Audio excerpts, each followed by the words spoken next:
مرشد کریم قلندر بابا دیکھنے کے عمل کو 4 دائروں میں تقسیم کرتے ہیں. یہی 4 دائرے تصوف میں 4 بعد کہلاتے ہیں. بعد سے مراد دوری ہے، یعنی نظر کے زاویوں کی مختلف تبدیلی کا نام بعد ہے. ان 4 دائروں کا اصطلاحی نام نہر تصویر، نہر تجدید، نہر تشہیر اور نہر تذہیر ہے. پہلا دائرہ یا پہلا بعد یا پہلی دوری جس کا نام تصویر ہے، اس کو روحانیت میں خلائے نور کہا جاتا ہے. لا مکان، زمان، وقت سب اسی دائرے کے نام ہے. یہی دائرہ تجلی ذات اللہ کا ذہن یہ کائنات کی بنیاد ہے. قرآن پاک میں خلائے نور کو تدلہ کہا گیا.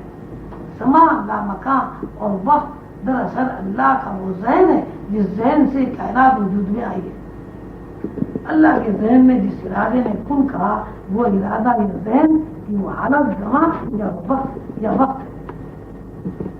جس ارادے نے کن کہا وہ ارادہ یا ذہن وہ حالت زمان یا وقت ہے. وقت کے بارے میں رسول اللہ صلی اللہ علیہ وسلم نے فرمایا وقت میں میرا اور اللہ کا ساتھ ہے.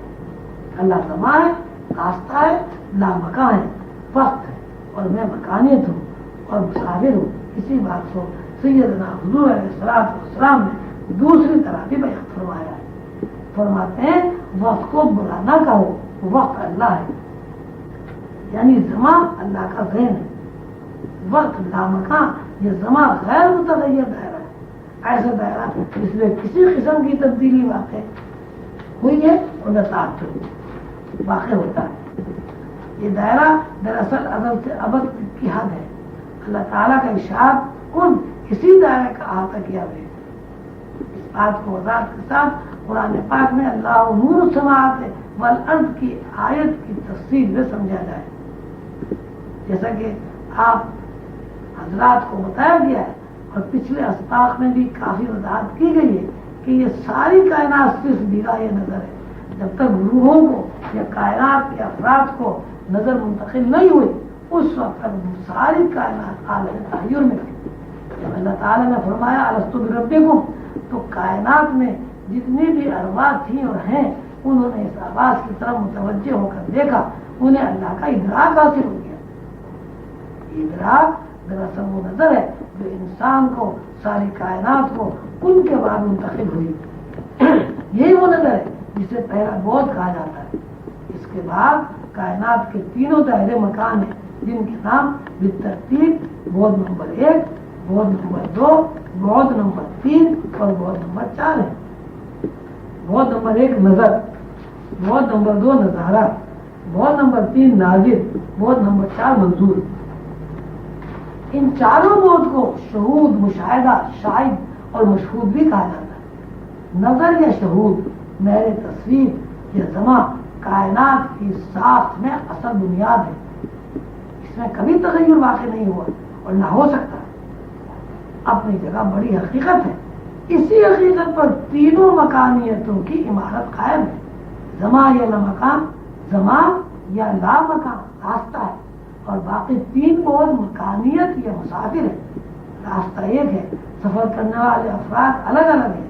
حقیقت کبریٰ یا کائنات کی اصل بنیاد کے بعد پہلی مکانیت نہر تجرید کہلاتی ہے جو مشاہدہ یا نظارے کی نوعیت میں اپنا وجود رکھتی ہے. دوسری مکانیت نہر تشہیر، شاہد یا ناظر کی نوعیت رکھتی ہے.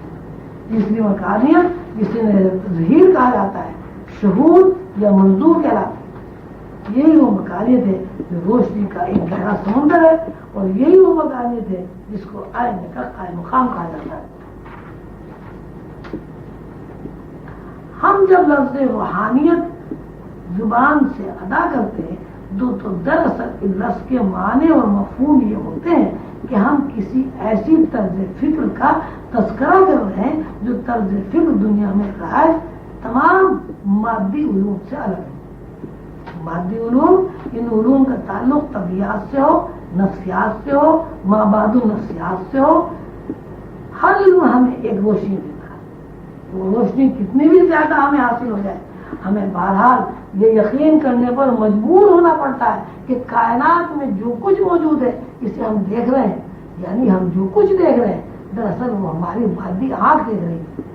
اس کے برعکس جب روحانی طرز فکر بیان ہوتی ہے تو وہ طرز فکر ہمیں بتاتی ہے کہ دیکھنے کی دو طرزیں ہیں, دیکھنے کے دو زاویے ہیں. دیکھنے کی ایک طرز فکر یا زاویہ جو مادی دنیا میں رائج ہے, یا جس زاویے سے دنیا میں موجود مخلوق واقف ہے, اس زاویے یا طرز فکر کو بالواسطہ دیکھنا کہتے ہیں. یعنی کسی چیز کو دیکھنے میں ہماری آنکھ واسطہ بن رہی ہے. ہماری آنکھ جو کچھ دیکھتی ہے اس کو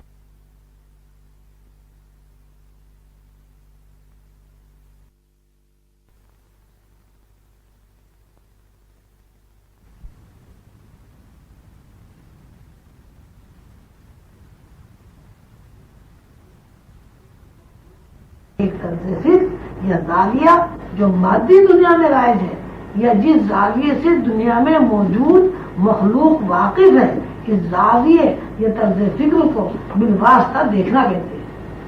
یعنی کسی چیز کو دیکھنے میں ہماری آنکھ واسطہ بن رہی ہے. ہماری آنکھ جو کچھ دیکھتی ہے اس کو ہم محسوس کرتے ہیں, اور دیکھی ہوئی چیزوں کو ہم معانی مفہوم میں بیان کرتے ہیں. لیکن جب ہم روحانی نگاہ, یہ روحانی طرز فکر, یہ روحانی زاویے کا تذکرہ کرتے ہیں, تو وہاں ہمارے سامنے یہ حقیقت آتی ہے کہ دیکھنے کی ایک طرز فکر ہے, جس طرز فکر کو براہ راست طرز فکر کہتے ہیں. اور طرز یہ ہے کہ جب ہم پانی کو دیکھتے ہیں تو دراصل ہم پانی کو نہیں دیکھتے, پانی کے دیکھنے کو دیکھتے ہیں. یعنی پانی ہمیں دیکھتا ہے اور پانی اپنے دیکھنے کے زاویے کو ہمیں منتقل کر دیتا ہے, اور ہم پانی کے دیکھنے کو دیکھ لیتے ہیں. براہ راست نظر کو کائناتی شعور کہا جاتا ہے. کائناتی شعور, یہ کائناتی نظر جس مقام جس نقطے پر جلوہ گر ہوتی ہے وہ ایک ہی طرز رکھتی ہے. یہ بات ہمارے سامنے ہے. جس طرح ایک انسان پانی کو پانی دیکھتا ہے, اسی طرح انسان کے علاوہ تمام مخلوقات, چرندے, پرندے, درندے اور ہر مخلوق کا ہر فرد پانی کو پانی دیکھتا ہے. ایسا کبھی نہیں ہوا کہ انسان نے پانی کو پانی دیکھا اور شیر نے پانی کو دودھ دیکھا. براہ راست نظر کا یہ کردار کائنات کے ہر ذرے اور ہر نقطے میں یکساں طور پر برسر عمل ہے.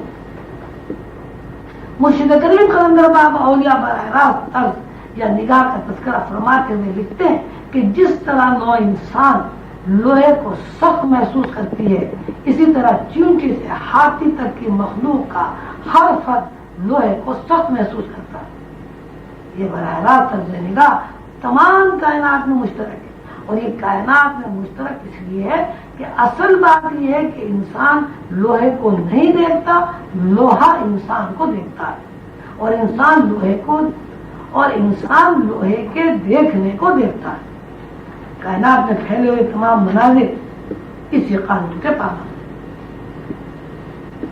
مرشد کریم قلندر بابا اولیاء تیسری مثال یہ دیتے ہیں کہ جس طرح آدمی چاند کی طرف نظر اٹھا کر چاند کو جس شکل و صورت میں دیکھتا ہے, اسی طرح چکور بھی چاند کو اسی صورت میں دیکھتا ہے.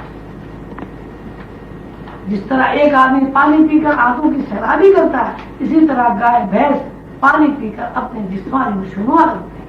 اسی طرح درخت کی جڑیں پانی کو پانی سمجھ کر پانی سے فائدہ اٹھاتی ہیں. اس طرح انسان اور دوسرے جانور پانی سے نشوونما پاتے ہیں, اسی طرح پھول پانی پی کر اپنے نشوونما کرتے ہیں. جس طرح ایک سانپ دودھ پی کر دودھ کو دودھ سمجھ کر پیتا ہے, جس طرح ایک سانپ دودھ کو دودھ سمجھ کر پیتا ہے, اسی طرح بکری بھی دودھ کو دودھ سمجھ کر پیتی ہے. یہ ایک مشترک نگاہ ہے جو کہ ساری کائنات اور کائنات کے تمام افراد میں یکساں طور پر عمل پذیر ہے. ان تمام مثالوں سے یہی نتیجہ نکلتا ہے کہ کائنات کے ہر ذرے میں, کائنات کے اندر جتنی نوع ہیں, تمام مخلوقات میں نظر کا ایک قانون. نظر کے اس قانون میں, نظر کے اس کردار میں کتنا بھی غور کریں, تفکر کریں, ہمیں کہیں اختلاف نہیں ملے گا. اس لیے براہ راست طرز نگاہ اللہ کی وہ صفت ہے جس صفت پر کائنات کی نظر متحرک ہے. نظر کا یہ زاویہ, یہ نظر کا یہ قانون اور یہ طرز فکر ہر ذرے میں موجود ہونے کے باوجود غیر متغیر ہے. غیر متغیر اس حقیقت کو کہا جاتا ہے